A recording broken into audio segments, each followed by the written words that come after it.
Crecimos debajo de la mesa familiar, escondides pero no caídes, para hacer temblar el sistema. Desbordamos el dique en el que quisieron hundirnos, la razón clínica, los libros sagrados, los códigos penales, los edictos y los divanes apolillados. Y encontramos orgullo en el lugar exacto en el que la diferencia es incisión. Mi nombre es Andrés Mendieta y esto es Fuera de Margen, el podcast LGBTI de Anfibia.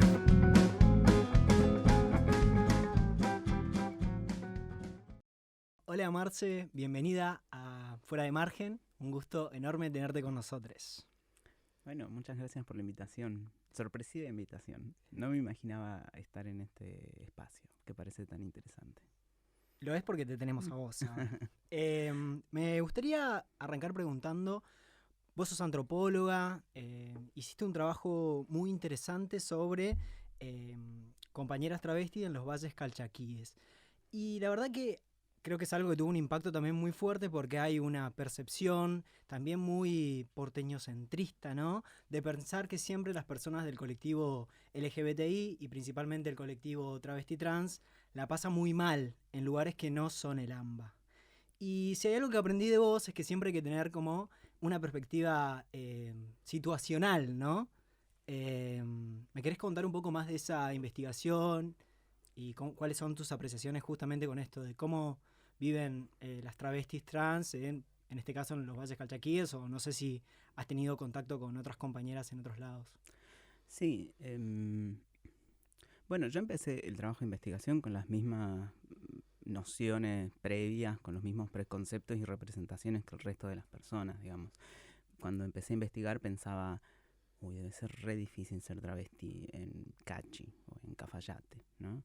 Pero a la vez también tenía una experiencia que no la cuento muchas veces, pero que es un poco el disparador de mi trabajo de investigación, que fue un tiempo yo vivía en Cafayate, hace muchos años atrás, y me habían invitado a una carpa, que es como una celebración del carnaval, un baile que se hace en el pueblo, y me sorprendió que había, sí, yo diría una marica, pero una travesti, bailando como una loca en el medio del patio de tierra y tomando vino, y la rodeaban un montón de muchachos, y yo decía como, ¿qué es esto? O sea, porque una esperaría que fuera una situación de violencia o que se le burlaran o que fuera algo desagradable.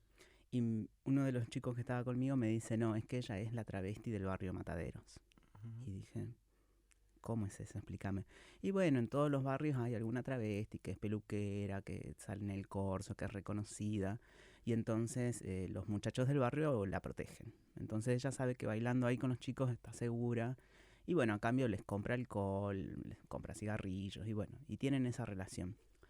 Y pensaba, bueno, interesante. O sea, me quedó eso en la mente durante muchos años. Y cuando empecé a investigar, eso como que un poco me fue conduciendo a esa reflexión de qué pasaba con las personas trans en otros espacios que no fueran la ciudad. Y sobre todo porque la mayoría de los estudios trans o de lo que está producido en relación a la situación de nuestra población tiene que ver con Buenos Aires, ¿no? Y con la ciudad de Buenos Aires específicamente, o algunos muy pocos estudios con otros espacios fuera de la ciudad de Buenos Aires, pero es realmente muy acotada la investigación. Y me parecía interesante profundizar en ese lado. Y bueno, un poco se fue abriendo camino a medida que hacía la investigación. Y, digamos, se rompió esa prenoción que tenías, ese pensamiento inicial de pensar que verdaderamente...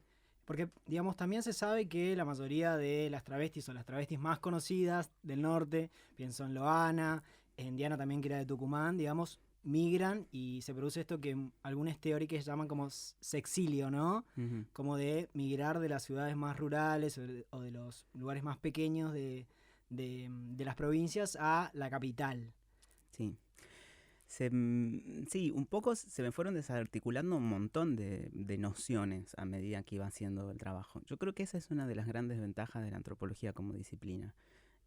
Nos dedicamos mucho más a observar las prácticas reales, concretas de las comunidades que a pensar en un plano de lo meramente discursivo. Entonces, todo eso que parece funcionar en un modelo teórico de cómo las poblaciones se mueven y cómo hacen cosas, en el plano de las prácticas concretas tiene otra forma. Entonces, creo que la antropología me dotó de esas herramientas para poder analizar eso.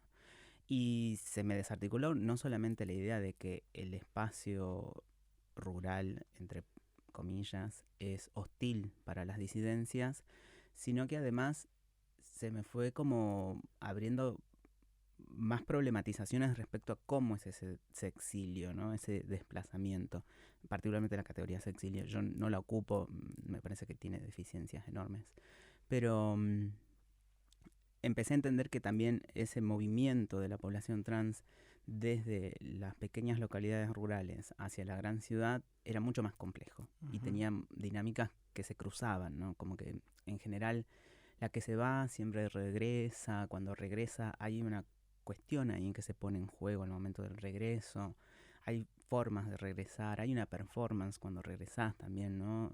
Ponés en juego como una serie de cuestiones que van dinamizando también la experiencia de las que se quedaron, ¿no? Y hay muchas cosas ahí que se fueron corriendo. Y también otra cuestión que me parecía importante, que en algún momento, por supuesto, la pensé, la escribí y está ahí escrita en alguno de mis papers, es esta cuestión de, bueno, las travestis vienen hacia la ciudad porque la ciudad es el espacio en donde pueden insertarse dentro del universo de la prostitución y entonces es la única opción que tienen, por eso vienen hacia la ciudad. Y lo cierto es que sí Se piensa y que no. es un lugar más seguro también, ¿no? Como en términos de discriminación, de...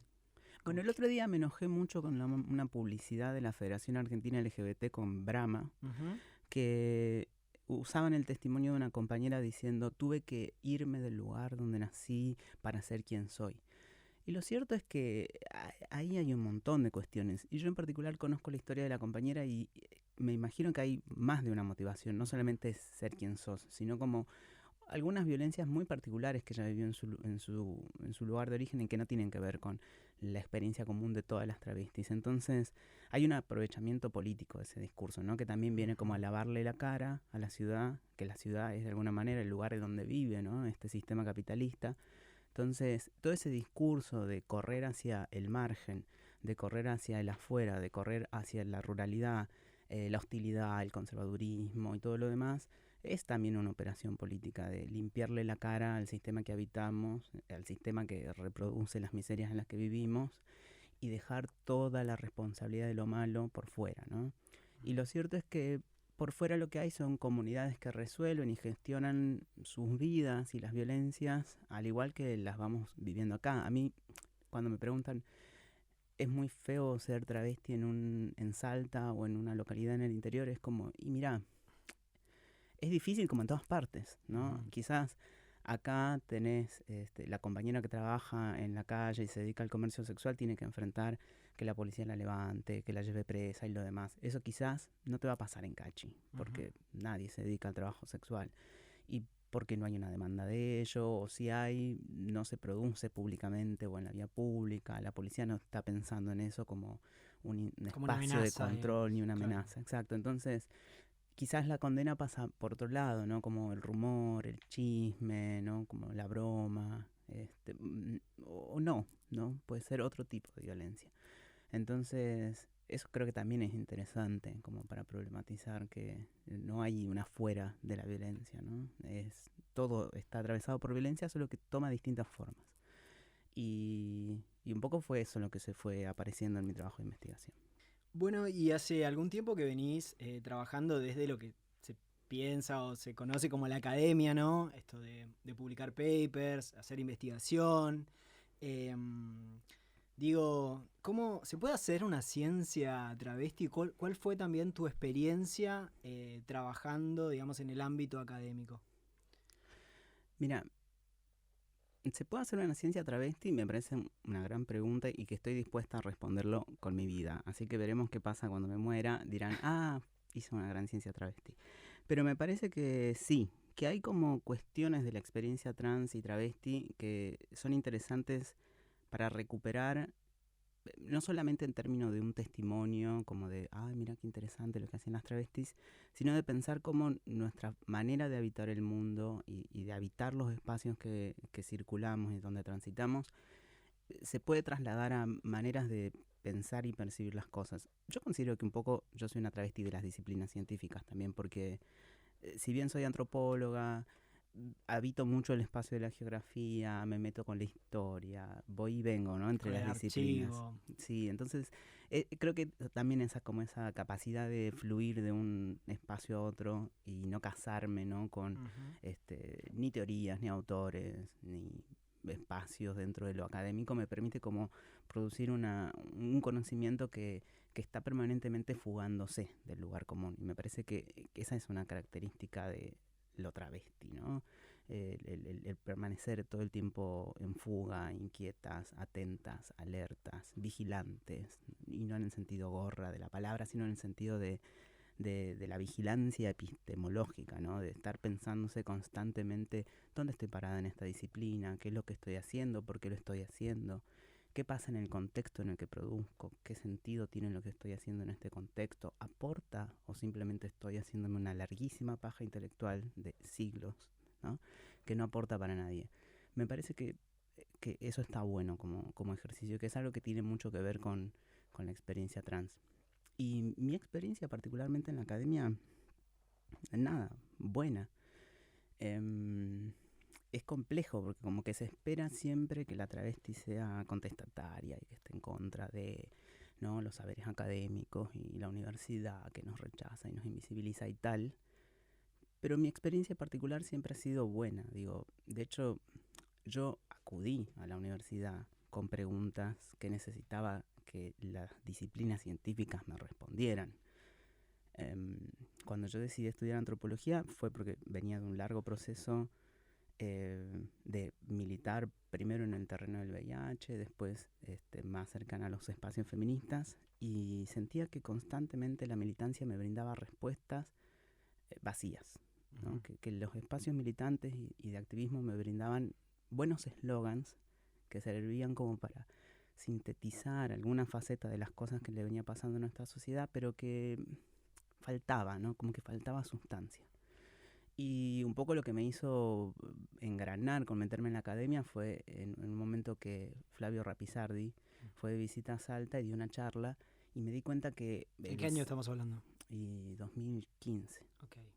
Me di cuenta que no entendía ni el 60% de lo que Flavio decía. Y decía, che, acá hay algo que me estoy perdiendo. O sea, hay algo de ¿Vos ya estabas discusiones. estudiando antropología? No, todavía no. Ok. Pero había algo de esas discusiones que me parecía que estaba bueno. Entonces ahí me metí a estudiar antropología y empecé a entender como por dónde venían algunas cosas. Si bien en mi carrera no teníamos muchas materias sobre género, ni tampoco es que la temática trans estaba tan instalada, pero había algunas herramientas que me fueron sirviendo. Y con el tiempo fui encontrando como colegas con pinches que te daban como una mano para ir formándote en ese espacio. Así que, de alguna manera, yo me acerqué a la disciplina científica ya con esa idea de que era el espacio donde podía encontrar respuestas que la militancia no era capaz de dar. ¿Y hoy en día también haces activismo o solamente te dedicas más a la academia? Y depende de qué es lo que Depende. entendemos por activismo, ¿no? Yo considero que mi existir dentro de la universidad es una forma de hacer activismo, es una forma de disputar sentidos en un espacio que todavía sigue siendo un poco difícil, ¿no? Eh, de hecho, somos una minoría realmente muy pequeña las personas trans que estamos dentro de la academia y que estamos como pudiendo también seguirle el ritmo, ¿no? Sí, crear redes también que es tan importante, ¿no? Sí, sí, eso sobre todo. Y redes que trasciendan los egos personales, ¿no? Creo que eso también es importante, sino es como más que redes son como nuevas jerarquías dentro del espacio de la academia que hay que empezar a dinamitarlas de a poquito. Pero bueno, con vos, con Fran, con algunos colegas más, hemos podido como construir un espacio en donde nos Totalmente. entendemos, cooperamos y hacemos cosas en común. Pero bueno, yo entiendo que eso es parte de mi activismo, me parece que también está bueno como hacer este ejercicio de correr lo político del espacio del partido y de la organización y de la obediencia, ¿no? Me parece que está bueno cuando nuestros activismos pueden fluir por otros lugares, quizás un poco más personales, pero que a la vez tienen una construcción colectiva de fondo.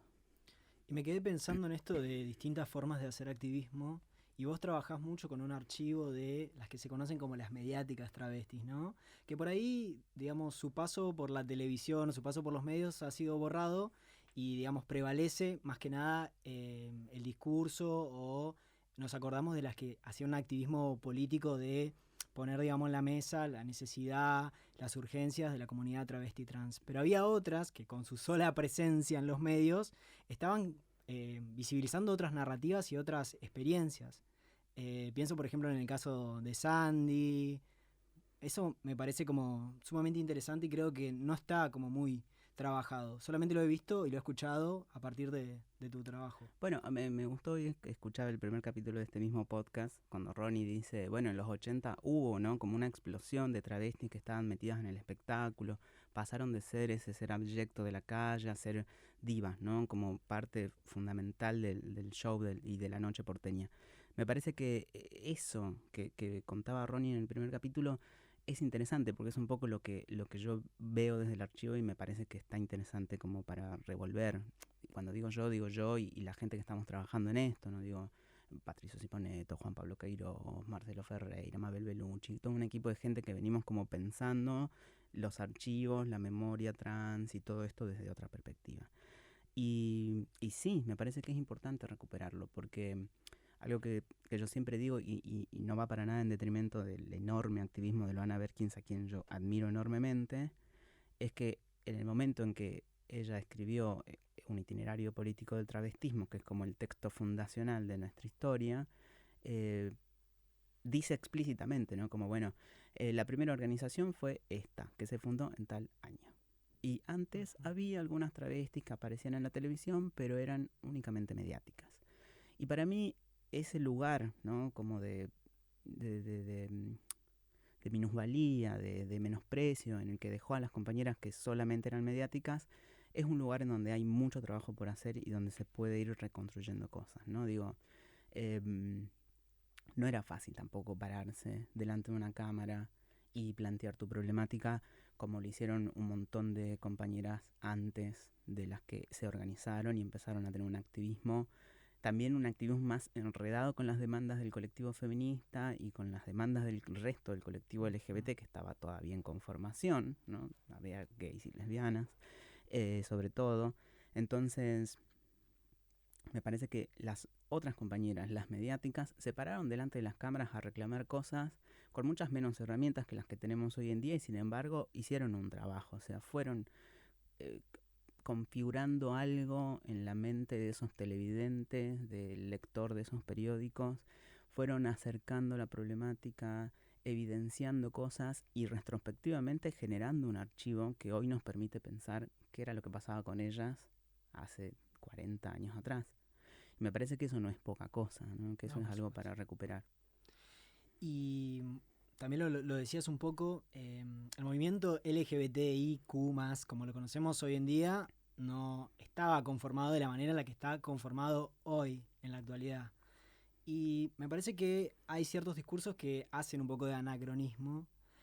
Y quería que me cuentes cómo fue, digamos, por ejemplo, la primera marcha del orgullo, ¿no? Porque uno piensa que estaban todos juntos, que estaba todo más que bien, que era todo un colectivo unido, y la realidad es que no era tan así. Pues creo que por ahí tenemos más en la cabeza la imagen de Silvia Rivera, ahí plantada, digamos, diciéndole... que Perdón, yo quiero decir esto, porque lo tengo que decir, lo tengo atragantado obvio, hace mucho obvio, tiempo. Que lo dijo Ronnie el otro día, creo que lo dijiste vos también en el capítulo, y era como, no, porque las que empezaron Stonewall eran travestis. Perdón. Travesti es una categoría política que tiene sentido aquí en Argentina y quizás en el cono sur de América Latina. Marsha P. Johnson, Silvia Rivera no eran travestis. Yo dije que eran queens. Entonces, a mí lo que me preocupa de esto, como de los anacronismos y como de esta confusión de terminologías y todo lo demás, es que terminamos produciendo como un discurso unificado y monolítico en general, ¿no? Es como, no, bueno, porque nuestra comunidad siempre fue vulnerada, siempre y en todas partes somos objeto de la violencia. Y todos esos discursos que tienden a unificar en el siempre y en el todas partes, terminan borrando justamente lo que nos hace valiosas, que es todo ese montón de diferencias, ¿no? Y recuperar esas diferencias también nos permite como visibilizar cambios, ¿no? Como devenires, trayectorias, movimientos, y creo que ahí hay una potencia, ¿no? Yo entiendo que muchas veces para los estudios trans en términos analíticos es más fácil reducir todo a 2 o 3 categorías manejables. y que para la militancia tener 2 o 3 eslogans viene bien, ¿no? Por supuesto. Pero lo cierto es que cuando lo volvés a mirar y lo problematizás, es mucho más complejo, ¿no? Digo, y, y es menos esencialista, ¿no? Porque si no hablamos de las identidades como una cosa que está ahí, que siempre estuvo y que siempre fue así, y que nunca cambió y que así nací. Y está bien, entiendo, en ciertas narrativas tiene un sentido, pero en otras hay que revisarlo, ¿no? Porque en esa revisión que hagas del pasado, que hagas de las experiencias y del archivo, estás produciendo potencia política para el presente también. Sí, pensaba, digamos, en esta lectura a contrapelo que vos hacés del archivo y también de cómo recuperaste, por ejemplo, los diarios de Karina Urbina, ¿no? Que ella, digamos, en primera persona comenta cómo fueron estas primeras marchas y cómo fueron estos primeros encuentros Claro. de lo que hoy se entiende como el colectivo LGBT. Claro, en ese momento pensá que la primera marcha del orgullo se llamó Marcha del Orgullo Gay Lesbiano. Las travestis y las transexuales no estaban presentes en los papeles, sí estuvieron presentes en la marcha. Karina fue una de las integrantes de la mesa fundacional de esa primera marcha y de las que convocaron esa primera marcha. Y creo que es importante recuperar eso también. A veces creo que... y esto es algo que yo vengo como trabajando particularmente, que es con todo lo que tiene que ver con la experiencia transexual y el activismo transexual de los años 90, porque entiendo que para el presente la categoría transexual es patologizante y representa un estigma y un diagnóstico clínico y lo demás, pero para esas compañeras, o sea, para Karina Urbina, para Patricia Gauna, para Janina Moreno, para Alejandra Costa, para Mariela Muñoz, Sí.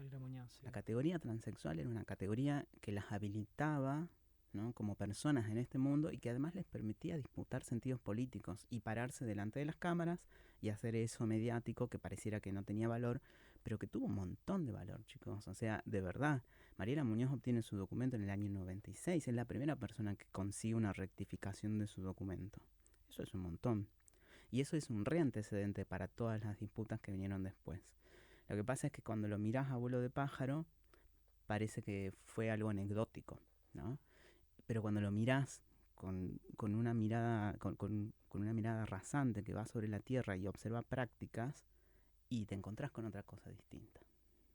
Y quiero volver, digamos, a esta categoría de lo travesti porque me parece sumamente interesante y lo hemos problematizado en otros podcasts, de cómo no sé si se puede comparar con lo que pasó con lo queer, no digo los estudios queer, sino con lo queer, con la identidad política de travesti, ¿no? Porque es una identidad que, como bien decías, no se entiende mucho en el norte global, que es algo muy latinoamericano, y que las compañeras abrazaron como una identidad política y se apropiaron, digamos, de lo travesti.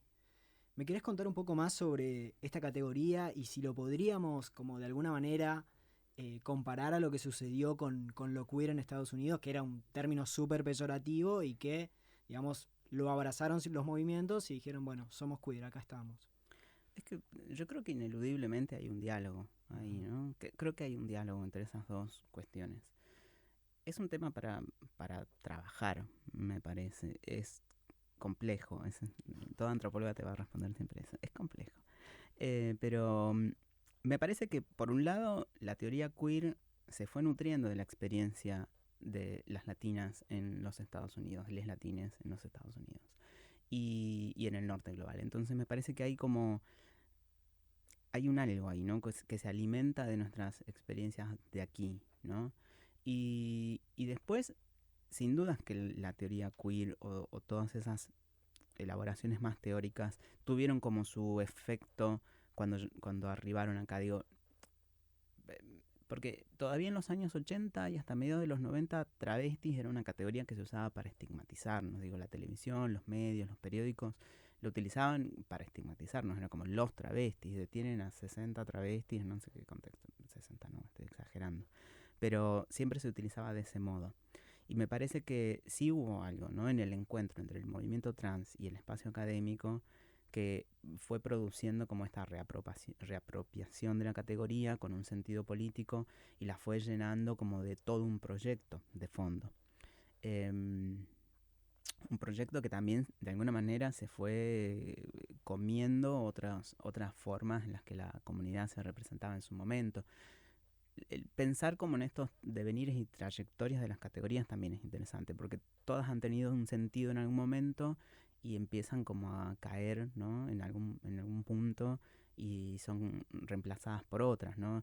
Pero en definitiva son como formas que les hemos ido dando a llamar a las experiencias que tenemos. Qué sé yo, a veces me preguntan como, ¿y entonces las personas travestis son no binarias? Y Algunas bueno, sí, algunas sí, qué sé claro. yo, en un punto sí, digo, en un punto el proyecto político travesti me parece que apunta, ¿no? Como a esta idea de una identidad que se está fugando de lo masculino y de lo femenino, y por lo tanto se la podría pensar como una identidad no binaria.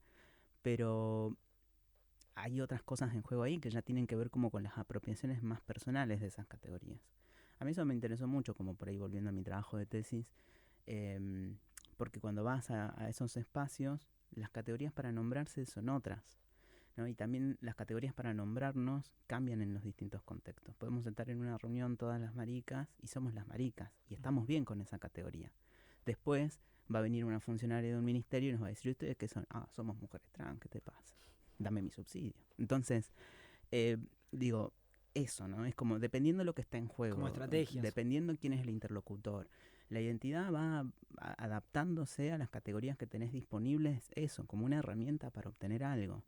Y creo que eso también está bueno, como revisarlo constantemente y no perderlo. Para mí, poner una identidad en un papel y que quede sellado para siempre por el Estado no es el gran proyecto político, honestamente. Me parece que es darle fijeza a algo que está bueno retener para nosotras, ¿no? Como yo soy esto y ya, ¿viste? Me parece que un poco está bueno como volver a esa reflexión ahí. Y te quiero preguntar por las primeras marchas de las travestis acá en Buenos Aires. Creo que hay también un borramiento y también invisibilidad, digamos, de todo el activismo de las travestis, por ejemplo, en los 60, en los 70. Quiero que me cuentes un poquito sobre estas primeras marchas que creo que muchos no conocen. Bueno, justamente con Patricio Simoneto tenemos escrito un trabajo que yo insistí mucho en que lo escribamos porque sentía que teníamos esta deuda como Mm. espacio de los estudios trans en Argentina. Yo no entiendo cómo se nos pasó tanto tiempo la perdiz de no escribir un artículo completo dedicado a este tema, ¿no? Que es la primera manifestación de travestis en el año 86. ¿No? Me parece que ese es un evento bastante importante que merece toda una complejización todavía, porque lo que hicimos con Patricio es solamente la punta de un trabajo que se puede extender muchísimo, pero que tiene que ver con esta situación que las travestis atravesamos durante los 80, que fue la persecución policial, pero la crudísima persecución policial en la Panamericana. Como que hasta donde yo recordaba y hasta donde pude relevar, casi todos los relatos sobre la Panamericana tenían casi este carácter mítico, ¿no? Como de que en algún momento la Panamericana, incluso hay mucha gente que todavía recuerda el caso como el loco de la Panamericana, el cazador de mariposas de la Panamericana, porque en un momento la prensa difundía la idea de que había como un tipo asesino serial que perseguía a las travestis. Y lo cierto es que cuando vas al archivo e intentás reconstruir y te vas reuniendo ahí con algunos testimonios, te das cuenta de que había una sistematicidad en esa violencia hacia las travestis y que fue eso la que las impulsó a empezar a organizar, ¿no? Y yo siempre vuelvo sobre esto porque me parece que está bueno como volver a esta raíz en donde las compañeras que lideraban estos espacios y se acercaban empezaban a politizar sus existencias, eran las compañeras que estaban al costado de una ruta, trabajando con su cuerpo, expuestas a un montón de violencia policial. Las que no tienen nada por perder, digamos, ¿no? Sí, las que no tienen nada por perder, pero también las que están arrinconadas entre la vida y la muerte, Ujú. ¿no? Y también las compañeras trabajadoras sexuales. Yo voy a insistir mucho en eso porque eh, se ha ido produciendo con el tiempo y sobre todo en los últimos años como una gran demonización de este espacio y pareciera que la salvación está por otro lado y la compañera que quiere trabajar en la calle está en su derecho de hacerlo y necesita garantías para ello. Y me parece que esa es una demanda histórica del movimiento trans, es más, la demanda fundacional del movimiento trans y debería permanecer viva en alguna parte. Y es difícil, en los tiempos actuales es difícil.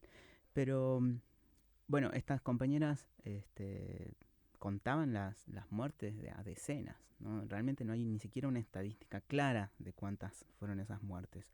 Pensá que quienes fallecieron, quienes fueron asesinadas fueron o las causas archivadas, con nombre de varón, por supuesto. Muchas no se investigaron, quedaron simplemente como una muerte accidental y ya. Y a mí lo que más me conmueve de esas historias es esta de que las compañeras estaban al costado de la ruta y llegaba el patrullero. Entonces veían las luces del patrullero, se asustaban y cuando notaban eso empezaban a correr. Y cuando corrían sobre la ruta, las atropellaban los autos. Estamos hablando de plena Panamericana. O sea, Sí. Y lo curioso es que después la mayoría aparecía asesinada por los mismos Falcon Verde de la dictadura, pero que ahora las conducía la policía. Y vos decías, che, acá hay algo, ¿no? Es como, acá hay algo para reconstruir, porque parece casi algo planeado, ¿no? Como, vengo, te asusto con el patrullero, pero después con el móvil de civil te paso por encima en la mitad de la ruta. Y esas historias se repiten, ¿no? Y hay muy poco de trabajado de eso, pero hay mucho archivo, porque a la prensa le encantaba, le parecía la gran nota de tapa, ¿no? Hay una morbosidad tremenda con ese caso. Hay incluso algunas revistas que han publicado los cuerpos descuartizados de las compañeras en las fotos. Y bueno, fueron esas compañeras las primeras que marcharon a Plaza de Mayo. A mí la mítica de esa marcha me parece fantástica porque tomaron remises ahí en la zona del Tigre, llegaron a la capital, se metieron en Plaza de Mayo, se bajaron y empezaron a desfilar, a mostrar las tetas, a sacar los carteles que lo único que pedían era basta de persecución policial. Y llevaron una nota para que Alfonsín la leyera. Y bueno, después no consiguieron, ¿no? que Alfonsín las recibiera, sí las recibió como un secretario del Ministerio del Interior, recibió la carta y eso también me parece muy interesante. Luego de eso fueron a la redacción del diario Crónica y dejaron una copia de la carta ahí. ¿Y publicó Crónica de la carta? La estoy buscando, Andrés. Ah, perdón. Corté. Pero creo que fue eso súper interesante porque también habla como de el rol que tuvieron los medios de comunicación para que las travestis, las transexuales empezaran a conseguir cierta legitimidad, cierto reconocimiento y para empezar a plantear algunas problemáticas de cara a la sociedad.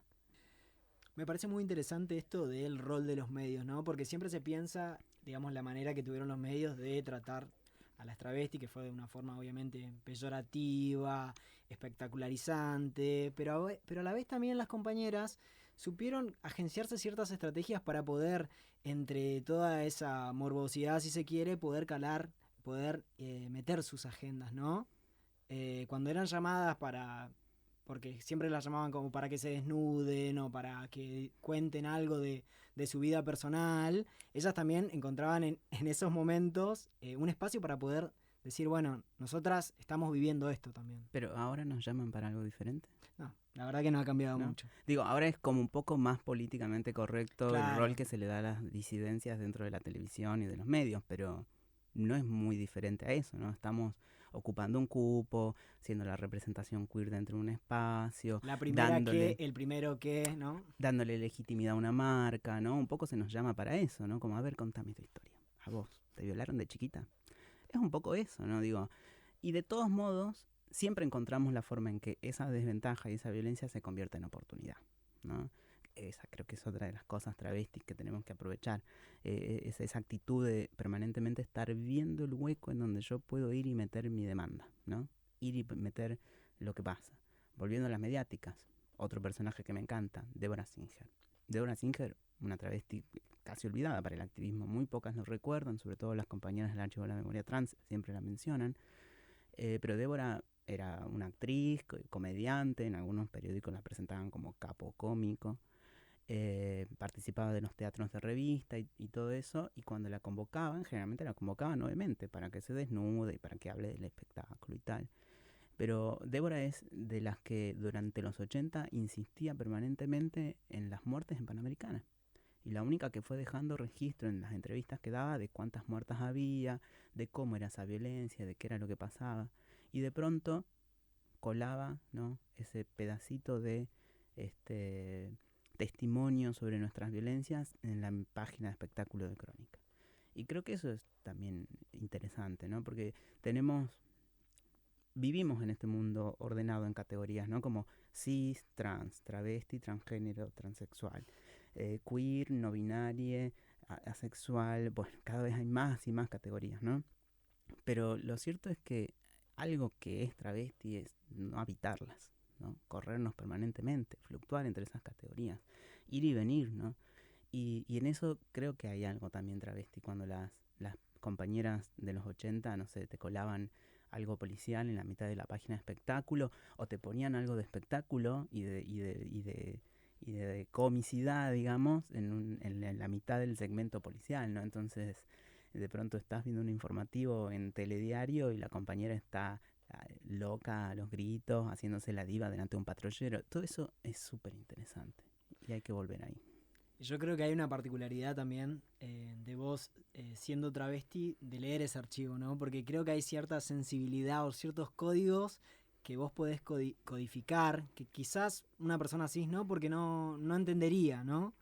Eh, no sé qué te pasa a vos con el archivo al revisarlo, al tratar como de recuperar estas historias. Um, a mí me cuesta un poco esta idea de que hay personas para cosas, ¿no? Como vos sos trans, tenés que dedicarte a esto porque tenés una sensibilidad especial para eso. Me parece que es un poco como reproducir esta lógica de que mujeres hacen esto, varones hacen lo otro. Pero sí siento que quizás eh, nuestra experiencia como personas trans nos permite como entender cosas que en otro contexto no serían comprensibles. Digo, yo creo que hay cosas que yo a veces veo en el archivo y digo, qué interesante esto. Y otra persona diría, qué loca, ¿quién es esta loca? Y bueno, pero es que yo ya asumí que somos un poco locas todas las travestis, yo ya sé eso, ¿no? Como que hay algo, como un código muy propio, que una ya lo conoce, entonces te permite como entender y explicar algunas cosas cuando las mirás, ¿no? Desde cierta distancia. Sin embargo, no creo que esto sea inaccesible para otras personas. Me parece que por ahí exige como un ejercicio más constante de esto, ¿no? De revisarse permanentemente las categorías y los funcionamientos, pero me parece que no hay una cuestión así, una relación tan directa. Pero sí, yo creo que sí, me he ido dando cuenta, también tengo que decir esto, ¿no? Como que toda mi experiencia de transicionar, ¿no? A esto que soy hoy está profundamente atada a mi experiencia dentro del campo académico, de la investigación y tal. O sea, yo entré a la universidad siendo un varón gay, si se quiere. O no, siempre fui medio una cosa, no lo sé. Pero también fui como dejando que la experiencia de el investigar y el acercarme a distintos conocimientos vaya permeándose con mi experiencia propia. Y a veces dejo que mi experiencia propia participe un poco de la investigación, pero sé cuándo dejarla de costado, porque la experiencia propia es un poco como la cocaína, ¿no? Es como siempre querés más, siempre querés poner más de vos en un trabajo de investigación y a veces el trabajo de investigación no se trata de vos, Es que se sí, trata de lo que está justamente. pasando afuera. Eso te iba a preguntar, como me imagino que te atraviesa también ver ese archivo, te moviliza, te sensibiliza y también uno tiene que correrse por ese lugar de investigador, investigadora, investigadores que está ocupando, ¿no? Por eso te preguntaba qué te pasaba con el archivo. Y Con el archivo me pasa que estoy enloquecida con el sí, archivo. Sí, yo vivo adentro del archivo, es como que realmente me gusta mucho, pero también he ido como creo que también hay una actitud como creativa en la observación del archivo, ¿no? Porque hay muchas cosas que no están explicitadas y que vos las vas reconstruyendo con tu propio método, ¿no? Yo por ahí tengo 60 fotografías sueltas. porque algunas no están vivas, digo, la mayoría me Claro, imagino. no. Tenés 60 fotografías sueltas y de pronto decís, mira, acá tiene el pelo corto, acá lo tiene largo, acá tiene esta ropa y acá también. Entonces decís, esto será el mismo día. ¿Y por qué tiene el pelo así cortado? Y vas como reconstruyendo cosas, imaginándote. Yo no sé si algún día voy a saber qué pasó, pero sí puedo como pensar, ¿no? Como creativamente pensar en torno al archivo. Y a veces estoy tan enroscada en esa que me sueño, ¿no? Que sueño que estoy con Deborah Singer en un café y de pronto cae Kenny de Micheli y vos decís, ¿qué hacen acá? Y se ponen a pelear y bueno, no sé, cosas así, pero porque ya perdí el sentido de la razón un poco. Un poco también lo que vienen haciendo las compañeras del archivo de la memoria trans, ¿no? Recuperar todo ese archivo. Aparte son ellas mismas las que están, digamos, reescribiendo la historia, ¿no? Desde su propia perspectiva, de sus experiencias, por ahí recuperando materiales que para otra persona pueden ser una porquería, como una esquelita que se escribió en un Burger King, ¿no? O que se escribió en una hamburguesería. Como me parece que ahí también está como esta sensibilidad. Y el archivo es un objeto mágico. El archivo es un objeto mágico. Me parece que hay como una cosa muy primal del encuentro con eso, que tiene que ver como con el encuentro de tu propio pasado, Uh-huh. pero también con el encuentro de un pasado que sabes que nos es común y nos vuelve como cómplices de una existencia compartida.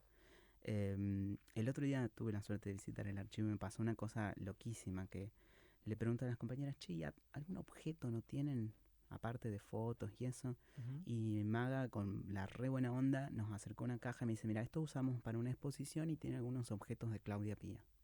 Baudraco, aclaro. Entonces empezó a sacar algunos de los objetos que tenía ahí y yo no podía dejar de fascinarme. O sea, realmente fue una experiencia súper flashera, porque además, a medida que la compañera agarraba cada objeto, iba narrando como esto, todas teníamos uno de estos porque nos servía para esto y para aquello. No quiero tampoco dar tantos detalles de la situación, pero y sacaba una alhaja y decía, esto seguramente se lo compró en tal parte. Y de pronto pensaba, esa pequeña cajita que tiene un montón de joyas desordenadas es como un pasaporte, ¿no? Es como el testimonio de todos los viajes y los desplazamientos. Yo, que soy fanática de la movilidad, ahí está concentrada toda esa historia, en 4 o 5 objetos desparramados. Y nada, ¿cómo crees que no flasheé con eso? Imposible no hacerlo.